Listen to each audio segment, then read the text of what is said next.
I tell you what, ये hormonal changes in pregnancy जो होते हैं ना, it is not a joke. और मैं ऐसी ऐसी बातों पे रोई हूँ ना, आई मीन जिनका कोई सर पैर भी नहीं है।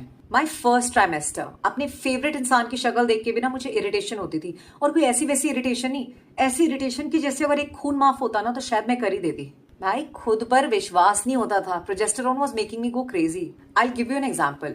You know I was 26 weeks into pregnancy और मेरे हस्बैंड ने सोचा कि चलो बेचारी बहुत टाइम से घर बैठी है, इसको कहीं बाहर मूवी दिखाने ले जाता हूँ। बेचारी थी मैं, उस टाइम पे बेचारी थी मैं। और फिर हम मूवी देखने गए and as usual my husband thought कि नाचोस और कोक तो ले ही लेता हूँ। पर कहानी में ट्विस्ट यहाँ पे आता है। मुझे अपने नाचोस के साथ सालसा और चीजी डिप दोनों पसंद है, पर वो लेकर आया सिर्फ चीजी डिप। और फिर क्या था, मेरा मूड हुआ स्विंग। उस रात ना तो मैंने नाचोस खाया और ना मैंने अपनी मूवी एंजॉय करी। You know why? क्योंकि मुझे लग रहा था कि अब मेरा हस्बैंड मुझे प्यार नहीं करता और अब तो मेरा बच्चा भी होने वाला है, उसका मेरे में कोई इंटरेस्ट नहीं है। Just imagine, I was thinking all this over a dip. 2 दिन तक मैंने किसी से बात तक नहीं की क्योंकि मुझे लग रहा था my life is so hollow, nobody loves me, nobody cares for me. और उसके बाद ऐसे सुनामी वाले आंसू भाई कि मेरा हस्बैंड वाज लाइक, क्या हो गया भाई? You think I am exaggerating, right? Watch this video. Is it because I didn't get salsa with nachos at the movie? Yeah, you only got cheese for yourself.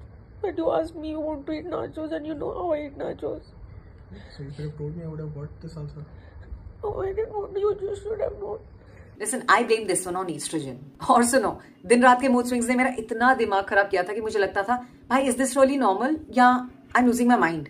और बार बार past का rewind button चल जाता था। किसी ने मुझे 16 साल पहले कैसा फील कराया था, मुझे वो बात याद आई और मैं फिर से हर्ट हो गई। और ये वाला तो और भी फनी है। मेरी फर्स्ट जॉब में ना एचआर ने मुझे किसी बात के लिए कभी करेक्ट किया था, मुझे वो बात याद आ गई और मुझे लगा कि शायद भगवान ने अपना कोई अवतार मेरे पास भेजा था ताकि मैं सही रास्ता चुन पाऊं। उसने मुझे करेक्ट किया। कोई सेंस थी इस बात की? नहीं ना।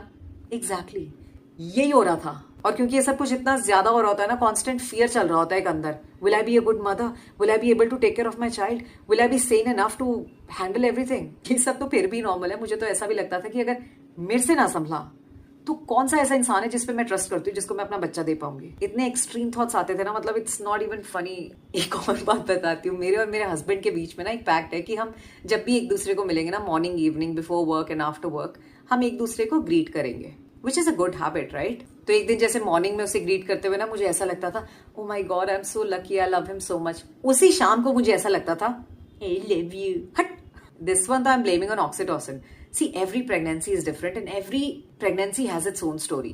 पर अगर तुम्हारा पार्टनर सपोर्टिव है तो ये हार्मोनल जर्नी ना तब भी कोई ठीक वीक नहीं होती है। बस चीजों से डील करना ना थोड़ा आसान लगता है। थैंक्स।